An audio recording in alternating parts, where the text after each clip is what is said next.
Thailand girl, di ba sabi mo suportado mo ang tourism ng Mindanao? Feel ko unfair ka na vlogger. Kasi hindi mo pinupuntahan ang Baganga kasi hindi siya sikat. Wow! Wow! Ako na gani ang nag-endorse ng Mindanao na walang bayad. Ako pa may kasalanan ngayon. Kalma, maghintay ka. Dahil hindi ako mayaman. Binabalance-balance ko pa ang budget ko. Diputa, karon na. Hello mga kadiputa. Are you an animal? Alam nyo guys, no, seryoso ha. Never ko talaga narinig sa buong buhay ko ang lugar na Baganga. At kung narinig ko man ang word na yan guys, wala din akong pakialam dahil sa word pala na Baganga. Ano expect mo na mga tao doon? Mga malalaki ang mga bagang kay Baganga. Diba? Dahil wala akong choice o pinuntahan ko siya at doon ko nalaman guys na Baganga pala. Bukod sa mga malalaki naman talaga ang mga bagang nila. Ang Baganga pala guys ay isa sa mga magagandang lugar na mapupuntahan ko sa buong buhay ko as in. Kaya sa lahat ng mga followers ko na ang hilig-hilig mag-travel dyan, panoorin nyo ang vlog na ito kasi bukod sa helpful, ito para sa inyo guys. Kailangan ko din ng views. Panoorin nyo ay. So actually, nag-start na naman ito Baganga travel namin dahil in-invite ako ng kaibigan ko. Kaya sumama na lang ako sa kanya kahit wala akong pakialam sa Baganga na yan dahil sa dami-dami ng in-invite niya, wala man may sumama. Naawa na lang ako ba? Kawawa naman. So ayan, ang plano namin magkaibigan, 4 AM pa lang daw aalis na kami. Pero dahil papansin ako, 12 midnight pa lang, nag-ready na ako. Charot lang, hindi ako ganun. So ayan, before kami umalis, nag-withdraw muna ako, kaya lang lumapit yung kaibigan ko at sinabihan ako na mag-withdraw daw ako na pang 3 days na allowance sa Baganga. Kaya sabi ko, okay, mga kwano, mga 200K? Siga, mata niya. Maya-maya naman, naglapit na naman isang ko kaibigan. Sabi niya sa akin, pahiramin mo muna ako ng pang-allowance sa Baganga, mga 5K. Kaya sabi ko, papaganga ka, 5,000 allowance mo. Maano ka dito? Magpastil ka for 3 days? Ano ka, dukha? Dukha man ito mga kaibigan ko. So after namin doon, hindi muna kami umalis doon. Nagkain muna kami ng McDo. Kay Diyos ko, mga diputa ko ng mga kaibigan. Ang sabi sa GC, 4 AM, aalis na daw kami. Mag 7:30 na, wala pa sila. Ganyan siguro ang ugali ng mga dukha, no? Diputa na ito. So after namin kumain, ayan, napagkasulina muna kami, no? Pero kung nakita niyo ang mukha ako, hindi pa kami umalis, na-stress na ako. Dahil napa-full tank ako, dahil nakala ko, hati-hatiin namin ang bayad ng mga kaibigan ko, no? Pero ang hindi, ako na lang nagbayad. Hihingian pa sila ng pagkasulina na hindi pa nga kami umalis, problemado na sila. Konsensya na lang ba? So ayan guys, finally, 8:30 kami umalis, no? Nasaan ang 4 AM man? So para sa kalaman ninyo guys, ang Baganga pala ay nasa Davao Oriental. So ibig sabihin, in-expect namin na mag-travel kami ng mga 6 hours to 7 hours. Pero ginawa lang namin na 4 hours, no? Kasi nga kahit liko-liko yung daanan, 120 ang patakbo namin. Hinabol pa kami dahil overspeeding kami. Pero kahit anong bilis na habol ng pulis, hindi man kami nahabol.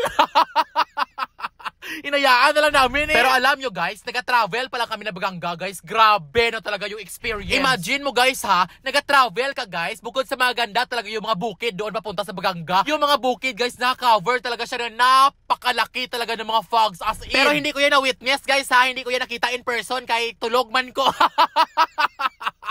Nakita ko lang din sa video. At mas lalong hindi ko alam na mabilis ang patakbo nila guys. Kaya tulog nga ako. Grabe naman na itsura yan, oy. Grabe ang anganga ko ba do? Pero alam nyo guys, habang tinitingnan ko yung video, inisip ko na yan pala ang itsura ko pag mamatay ako, no? Ay Lord, di mo na ngayon So ang mga animal, ginising talaga nila ako para makita doon namin at masaksihan doon namin ang sunrise. Ayan guys, no? So ayan lang pinakita nila sa akin na sunrise. Kaya sabi ko, tara na! Kung sunrise lang pala hinahanap, sana sa Davao na lang tayo. Mga niputa na hindi yayan. So alis na sana kami, no? Kaya nawawala ang assistant ko. Pero abaw, kaya pala nawawala ang cellphone ko. Abang, may paikot-ikot pang animalo, natingala mga ido. So ayan guys, na travel kami, no? Tulog din naman ako. Baka sabihin nyo na nag-travel ako pero wala pa tayo tulog ko. Alam nga naman imulat ko mata ko. 4 hours na travel, puro bukid makita mo. Diba? Tama man ko. Imagine mo guys mag-travel ka dito 4 hours, ito makita mo, mga bukid. At habang nag-travel ka guys, makita mo sobrang daming mga puno talaga dito, hindi mainit dito. Pero yun lang, sa travel mo na 4 hours to 5 hours, puro puno makita mo. Pagdating yun sa destination mo, pati kasama mo, akala mo, nara mo. Nasanay naman matapos sa puno ang makita. At saka alam nyo guys, seryoso ha, ang daanan from Davao City to Baganga guys, as in, sobra pa sa Bukidnon. Grabe kasigsag. O syempre sabihin nyo, hindi mo yan sigsag Thailand girl, napaka-straight man yan. O yan lang nakuhaan ko guys ha. Hindi ko kasi nabidyuhan yung sigsag na daan guys, kasi yung dumaan kami doon, tulog man ko. Pasensya na! Don't worry guys, kasi pag uwi namin, hindi ako matulog para mavideohan ko talaga ang sigsag na daan ha. Pero syempre, kailangan nyo tapusin ang vlog ko ha, para makita nyo talaga sa last part.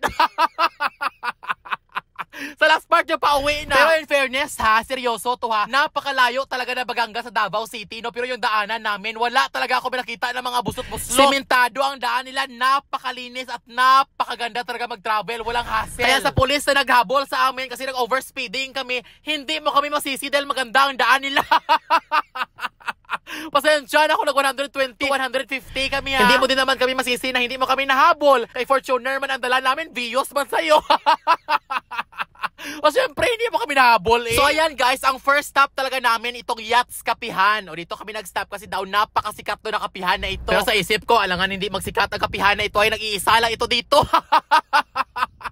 Diba? Mabuti sana kung marami siya kompetensya. O, pero maganda dito guys. Meron sila sariling view nila dito na hagdanan-hagdanan, no? Na kung saan pwede ka dito magtaas akyat, taas baba, o taas baba ka nga daw, buang ka diri.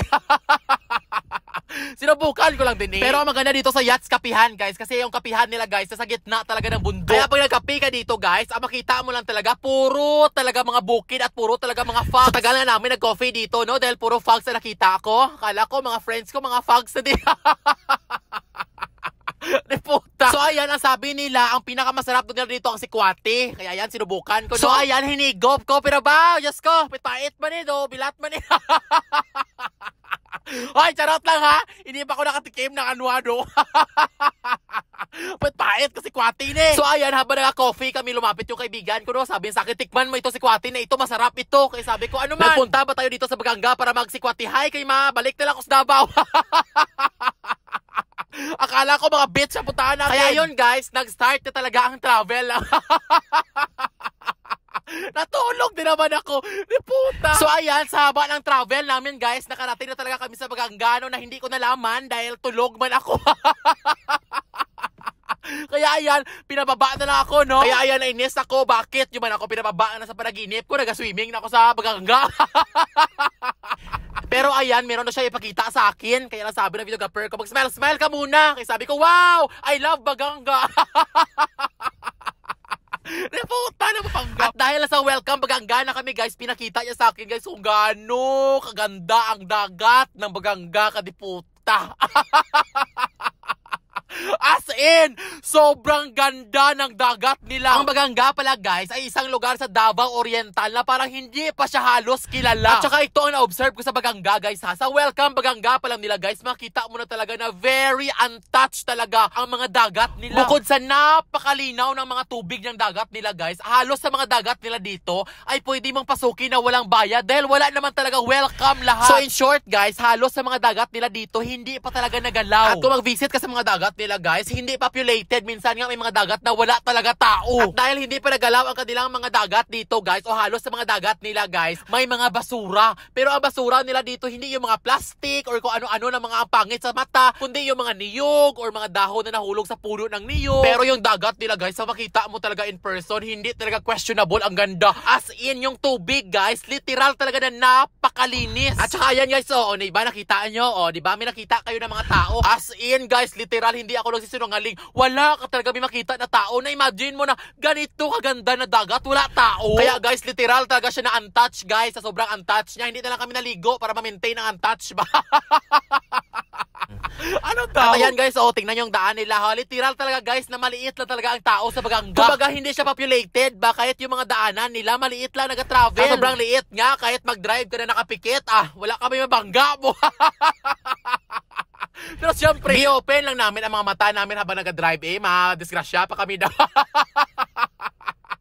O ayan, let's go sa first destination. So ayan guys, nag-travel na kami. Gising na ako ha. Hindi na ako nakatulog. Sobrang pait kasi kwate nila. Kahit kaluluwa mo na patay na, magising mo. Grabe. Grabe ka, pait si Kwate. So ayan guys, ang pinakauna na destination talaga na pinakita nila sa akin, ang tinatawag nila dito na pinakasikat, pinakamahaba at malaki na falls nila dito at pinakamaganda sa lahat ng falls na nakita ko, ang tinatawag nila na Aliwagwag Falls. At saka alam nyo ba guys na ang waterfalls na ito ay dinadayo talaga ng mga turista. Kasi nga, ang waterfalls na ito guys ay binubuo ng 130 cascades. Hindi ko alam kung ano ibig sabihin ng cascades, yan ang sabi sa internet. Nag-research ako. Yan ba lang lumabas? So, ibig sabihin ng cascades, guys, yung para mga steps, God, na hinuhulugan ng tubig. At saka, mas lalong hindi ako sure, guys, kung 130 talaga siya. Basta yun talaga ang lumabas pag-research ko. Tapos, guys, sabi dito, na bawat cascades, guys, or steps, guys, ay may iba't ibang klase at uri ng tunog dahil sa tubig na bumabagsak. Pero, guys, kung ma-remember ko, nung doon ako nag-picture-picture, na wala man ako minarinig na mga music. Na wala man ako binarinig ng mga tunog. At para sa kalaman ng lahat guys, alam nyo ba na ang falls na ito ay isa sa pinakamataas na falls sa Pilipinas? Yun din ang sabi ng Google.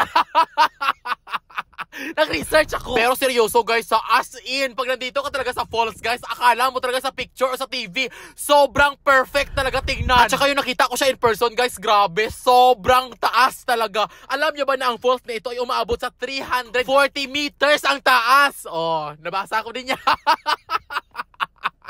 Nabasa ko lang din yan. Pero as in guys, grabe, worth it talaga yung travel namin. Imagine mo ha, first destination namin, ganito kaganda. At saka hindi ko talaga in-expect guys in person na ganito talaga ang forma ng falls. As in, napaka-perfect talaga ng formation. Yung daloy ng tubig, yung sound na galing sa tubig, tapos yung mga bato-bato guys, as in, grabe. Kaya alam nyo guys, hanggang ngayon, hindi talaga ako makapaniwala ba kung bakit hindi pa sikat itong Baganga pagdating sa mga falls. Kasi alam nyo guys, sobrang daming falls talaga ang Baganga. At saka isa ito sa mga falls nila. Imagine mo ganito kaganda. At alam nyo ba guys, free ito na makita, free ka dito mga picture, free lahat dito. Imagine mo yan, kung ako ang owner nito, ay magpa-entrance ako na 500. Mabuti na lang hindi ako owner. So after doon guys, ay dumiretso na kami sa next destination namin, no? Dagat na naman ang pupuntahan namin. Ang next destination namin is dagat, pero island ang pupuntahan namin. Kaya kailangan muna namin mag-wait ng mga bangka. So medyo nahirapan kami dito na part guys, kasi nga yung kasama namin, may dala na aso, ang kadiputan niya. Alam niyo na dagat ang puntahan, may mga ido na siya dala. Lumsan yung nakaroon mo. So habang naghahintay kami ng bangka, ayan no, nag-vlog muna ako, nagkuha muna ako ng video, no? Ganyan ako mag-vlog. Tumitingin yung mga tao sa akin na ganyan pala ako mag-vlog. Ano yung so ayan, nabatay na yung mga bangka na, di puta, mantanan yung mga ido. Bakit ba ito pinasama? So ayan guys, sumunta na kami sa bangka namin. Nakita yung island doon guys. Yan ang puntahan namin. So actually malapit lang siya, no? Hindi ko naman alam kung bakit nagbangka pa kami man. Pwede naman niya lang ngayon. Languyan ko sana malapit lang man. So ayan guys, dumating na kami sa island. So ang pinakauna na bumaba, no, itong kaibigan namin na may bit-bit na aso. Ang paghahangag niya ho, aanhin niyang aso. Dito na napakapait ng tubig dito. Hindi nag-iisip pa. Katapos doon, bumaba na rin yung assistant ko, no? Grabe, assistant yung kasosyal, no? Kita mo daw, owners ang island, no? So ayan guys, bumaba na ako, no? Kaya lang nakita ko yung aso, parang nahirapan siya kasi mahapdi yung tubig. Kaya sabi ko, muna, merese mo na. Grabe naman ang patasan ito. So ayan guys, sa island na kami ha, excited talaga ako na ipakita sa inyo ang island. Pero magsuot muna ako ng sunscreen ha. Para syempre, protection na rin sa skin ko. Pero doon, nasobrahan ha. Grabe naman ka. Sunscreen ang nalagay ko ba? Pilakasan ang protektahan ko. Di puta. So ako guys, sa sunscreen ako, no? Pero di puta ako na assistant. Kita nyo, na ano ka? Pag change ito, Jasmine. Ano na outfit yan man? So paano yan kung madulas ka? Paano? So ngayon guys, ipapakita ko na talaga sa inyo kung gaano kaganda ang island na napuntahan namin sa Baganga, no? Ang island din ito guys ay dinadayo din siya guys, no? Napakasikat din ito. Ito guys ang tinatawag nila na San Victor Resort and Beach Resort. Basta guys, napakaganda talaga. Ito talaga ang isa sa pinakamaganda na napuntahan ko na destination sa buong buhay ko. Charot lang, puro na lang maganda lahat.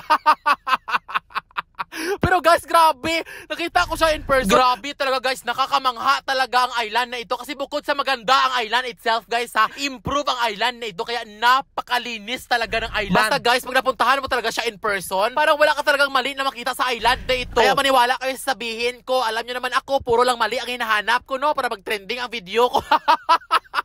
Pero dito guys, wala talaga ako mali na makita. Napakalinis at napakaganda talaga ng tubig as in. Tapos pagdating naman guys sa White Sand guys, grabe, napakaputi talaga ng sand nila dito at napakapino. Ang lugar na ito guys, no, isa ito sa pinaka nagustuhan ko na island na napuntahan ko, no, kasi una sa lahat, makikita talaga natin na na-maintain talaga ang island at saka hindi talaga naabuso. At sabi pa nila, ang mga pagkain daw dito affordable, pero hindi kami naka-experience kay hindi naman kami talaga nag-order kay wala man kwarta ang mga upod ko. Baka ako ang magbayad ba? Pero guys, seryoso, tingnan nyo guys. Oh, ayan, oh. Tingnan nyo ang tubig guys. Napakalinaw talaga ng tubig at malinis, literal guys. At saka maganda sa island na ito guys, napakapino talaga ng kanilang sand. As in, hindi talaga siya nakakatakot. Yung parang rough guys. At syempre, ang pinakagusto ko dito, kahit sa ang party ka ng island na ito, pwede siya liguan guys. Kaya hindi talaga populated tingnan ang mga tao dito. Kasi kahit sa ang party sila dito, pwede sila maligo. Pero as in guys, grabe talaga in person. Napakalinis talaga. Ang sarap-sarap talaga liguan. Yung tubig guys, grabe. Pag maligo ka dito guys, hindi talaga siya makati sa feeling kasi nga malinis. Tapos pag maligo ka dito, tapos makainom ka ng tubig, kung wala ka ma-feel, pwede siyang inumin. Ay, charot lang, baka inumin nyo ha, at ako sisihin nyo. At saka maganda din dito guys, bukod sa maganda ang place, dito makakain ka at maka-order ka ng mga pagkain, hindi ka magutom. Pero syempre, sure mo lang na may pera ka kahit lahat pa ng gusto mo available, kung wala ka maibili, hindi ka makakain. Diba? Common sense ba? Pero literal guys, walang halong joke ha. Highly recommended ko talaga ang lugar na ito. Grabe. At ang maganda dito guys, kasi nga makarelax ka talaga kasi isolated nga siya, island siya guys. Ang maganda pa, hindi mo kailangan mag-travel na ilang oras para makapunta ka sa island. Hindi na nga malayo, maganda pa, worth it pa. Hindi tulad ng ibang island na napuntuhan ko na ba? Para mga 2 oras talaga ang travel mo. Pagdating mo doon, hindi ka na ma-enjoy dahil kinabahan ka na sa alon. Ang lalaki na mga alon. Pero dito guys, hindi hassle talaga. Napakalapit niya lang talaga, pero grabe. Parang feel mo talaga super isolated yung lugar. Napakaganda at maliit lang ang tao. Malinis pa, grabe, perfect. Kaya alam nyo, para sa akin ha, kahit sobrang layo talaga na Baganga from Davao City, pero worth it talaga guys. Kasi ang maganda dito, pag nasa Baganga ka na guys, hindi malayo yung mga lugar na dapat mong puntahan. Malapit lang sila, kaya ma-experience mo talaga lahat, tulad ko. Kaya if ever guys, no, na makapunta kayo sa Baganga guys, highly recommended ko talaga na maka-visit kayo dito. At huwag niyong kalimutan i-visit talaga ang San Victor talaga na island. Grabe, worth it ang experience dito guys. Pero again ulitin ko, dapat may pera ka ha, kasi hindi worth it ang experience kung budget ka. Ha? So ayan guys, ganyan kaputi talaga ang hala. Bakit nasali mukha ko man? Kaya maraming salamat talaga San Victor Island, no, dahil sa experience nyo, worth it ang magpunta ako sa Baganga. Maganda. So ayan guys, umalis na kami kasi ang next destination namin guys, isa din sa pinakasikat na puntahan pag nandito ka sa Baganga. Kaya lang guys, medyo na-disappoint kami dito na park kasi unlike others guys, like Samal, Sarangani, or kahit saan na napuntahan ko, dito sa Baganga pala guys, ang kanilang environmental fee per barangay. Tapos guys ha, 30 pesos siya, maliit lang siya, kaya lang per barangay, tapos per head pa. Grabe. So actually guys, wala man ako reklamo kasi okay lang man sa akin, no? Kahit 50,000 pa per barangay. Milyonaryo man ako. Ang gina-worry ko ba yung mga tourist na gusto pumunta ng Baganga ba? Kasi for me, hindi talaga siya friendly. Pero syempre ako nagsabi na ako ha, baka magalit kayo sa akin at saka personal ng grata nyo kung nasa Baganga. Hindi na ako makabalik na sa mga island nyo. So ayan, habang nag-travel kami, sinabihan kami na para mga 20 minutes daw ang travel. Oh, kaya natulog muna ako. Natulog din naman ako. So ayan guys, nakarating na kami, no? So dito na kami sa destination namin. Ito naman ang ika-third namin na destination. So ang story naman ito sa third destination guys, oh, mag-history na naman tayo. Actually, ang lugar na ito, wala daw ito noon. Kaya lang daw guys, grabe naman ang pag-edit to, tabasakan ko pa.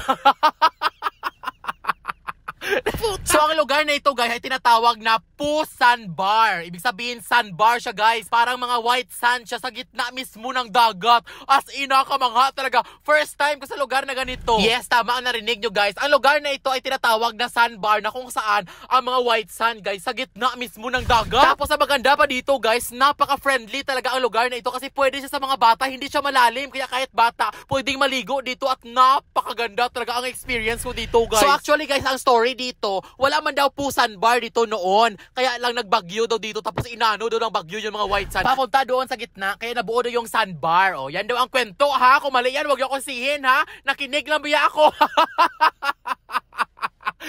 Transfer ko lang yung message. Aba, grabe naman ang wiggle-wiggle ko. Kaya sa lahat na gusto pumunta na Baganga guys ha, huwag na huwag yung talagang kalimutan puntahan ang Pusan Bar ha. As in, maganda talaga siya na experience. At sa lahat talaga na mahilig maglangoy guys, pero natatakot kayo kasi malalim, dito kayo sa Pusan Bar guys, kasi kahit bata dito, pwedeng lumangoy at napakalinis ng tubig nila dito. As in, nagaputi-puti. Okay, ipakita ko sa inyo ang overall na view guys ha, ganyan kalapad guys ang sandbar nila dito guys. As in, ang ganda talaga in person. At saka dito banda guys, ganito naman ang ganda ang view guys. So, ganyan, ano, mang tala ng assistant ko man! Sabad nga. Kaya ayan, dahil sabad ang assistant ko. Sabi ko, hawakan mo ang video. O, i-video mo ako, nagtatakbo ako ha. O, gandahan mo pagkuha ha, na para masaya ako na tumatakbo sa tubig. Oto. Maya-maya nawala yung cellphone ko, hinahanap ko. Pero ba, sa kanya pala ang cellphone, ano, animal ho? Para nagmamayari ng Pusan Bar ba? Ba, doble-doble ang depara nyo. Hindi mo na swelduhan. Mainis ako ba yan? Hindi ko yan silduhan mo. Ang maganda pa dito sa Pusan Bar guys, kasi maganda ang clouds nila. O tingnan nyo, nagatakbo ako habang nakita nyo ang clouds, diba? Oh, wow! Grabe mukha ko ba? So ayan guys, umuwi na kami. Oh, medyo lonely na ang mga kasama ko, no? Imagine mo, 3 destinations kami, naka 2,500 kami each. Yan siguro iniisip nila. Pero ang animal, oh, enjoy. Kaya ako ba na mag-cover sa gasto niya? So ayan guys, ang part 1 ng aking bakasyon dito sa Baganga, no? So actually, 8 na destinations ang napuntahan namin, pero hindi ko na isali guys. Isali ko na doon sa part 2 ko. Kasi kung isali ko sila guys, so tingnan nyo, 20 minutes na. Hindi na ito vlog, movie na ni. O sige na, basta guys, nag-enjoy talaga ako sa Baganga guys. Super ganda talaga, sa 3 destinations pa lang. Worth it na talaga ang gasto ko. Kaya sa lahat na gusto mabakasyon na Baganga, o tingnan nyo ang part 1 ha. At saka syempre ang part 2, kasi doon guys, 5 na destination ay ipapakita ko sa inyo. Sige na, bye na. Hello everyone! So ayan guys, marami mga influencer na nagka-challenge sa akin dito sa Philboss. To sabi nila, naglaro daw sila dito, nagkaroon daw sila ng mga cellphone, ng mga TV. O tingnan natin kung totoo talaga to. O ngayon, ang gusto ko, maglaro ako dito dahil gusto ko magka-iPhone 15. O, o subukan natin guys ha. Sa una, maglaro na daw tayo dito sa tinatawag nila na ano to? Ayan, Mines. Palagay natin dito is, paano man to man? O 10 pa lang.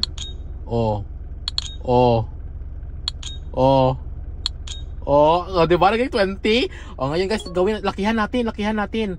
O lagay natin 1,000 kasi marami tayong pera, abi. Bet natin 1,000. Kailangan guys, wala kami napindot na bomba ha. Pag napindot ka, tapyungon ta ka. Pang iPhone 15. Last. Diba naging 2,000? Di po mali ka challenge. Ayan, 1,000 pa naman. 1,000. Bet 1,000. One more. Bakit wala ko pinapindot na bomba man? Isa pa. One more. Diba? Cash out. Gawin natin 2,000 be. 2,000 natin be. 2,000. Diba? Isa pa. Isa pa. Puta, diba? One more guys, one more. Isa pa. 2,000 yun ha. One more. 4,000 na. Sino talaga nag-una-una lang challenge na ito man? So ayan guys, so nakita ninyo ang pera natin na 13,000 naging 17,000 o ganoon lang kadali. Pero syempre kasi nga gina-challenge ako at syempre may pera ako ng konti. Sa lahat ng gusto maglaro, ilalagay ko ang kanilang link sa comment section. Pero guys, again, baka naswertehan na talaga ako kaya wala mga bomba, no? Kayo guys, hindi ibig sabihin na maswerte ako, maswerte din kayo. Careful sa paglaro at hindi ito pwede sa mga bata. At syempre, kailangan ilaro nyo yung available nyo na pera, hindi na pambigas-bigas na laro nyo pa. Ayan, maglaro pa ako ha, kasi iPhone 15 eh.